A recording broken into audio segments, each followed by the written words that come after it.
দেশ টিভির নিয়মিত আয়োজন দেশ সাম্প্রতিকে মুখোমুখি আইনমন্ত্রী আনিসুল হক। মঙ্গলবার রাত 9:30টার কিছু পরে দেশ টিভি কার্যালয়ে পৌঁছান মন্ত্রী। তাকে উষ্ণ অভ্যর্থনা জানান দেশ টিভির ব্যবস্থাপনা পরিচালক আরিফ হাসান।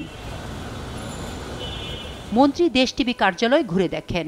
দেশ সাম্প্রতিকে আইনমন্ত্রী বলেন, বুধবারেই প্রজ্ঞাপন জারি করে নিষিদ্ধ করা হবে জামায়াত শিবির। নিষিদ্ধের পর আন্ডারগ্রাউন্ডে গিয়ে কোনো অপকর্ম করলে ছাড় দেওয়া হবে না বলেও জানান তিনি। এরা আন্ডারগ্রাউন্ডে গিয়ে আপনার কোনো সন্ত্রাস করতে পারে কিনা, সেখানে আমি বলবো যে দেখেন, তারা যদি আন্ডারগ্রাউন্ডে গিয়ে কোনো সন্ত্রাস করার চেষ্টা করে, সেটার জবাব আইনি দিক দিয়ে আমরা দেওয়ার জন্য প্রস্তুত আছি।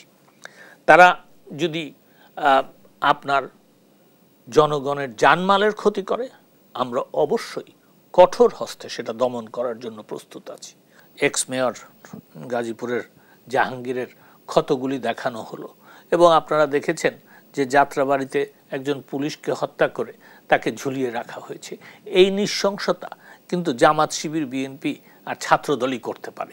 তার কারণ হচ্ছে 1971-এর নৃশংসতাটা এরকমই ছিল। তিনি বলেন, 71-এ যেভাবে জামায়াত ঘৃণ্য কর্মকাণ্ড জড়িত ছিল, সাম্প্রতিক সময়ে কোটা আন্দোলনকারীদের উপর ভর করে একই ধরনের নৃশংস বর্বরতা চালিয়েছে তারা। 53 বছর পরেও বাংলাদেশকে তারা অকার্যকর করার জন্য এবং বাংলাদেশের স্বাধীনতা নষ্ট করার জন্য এখনো ষড়যন্ত্র এবং আমি বলবো যে সন্ত্রাস যুক্ত।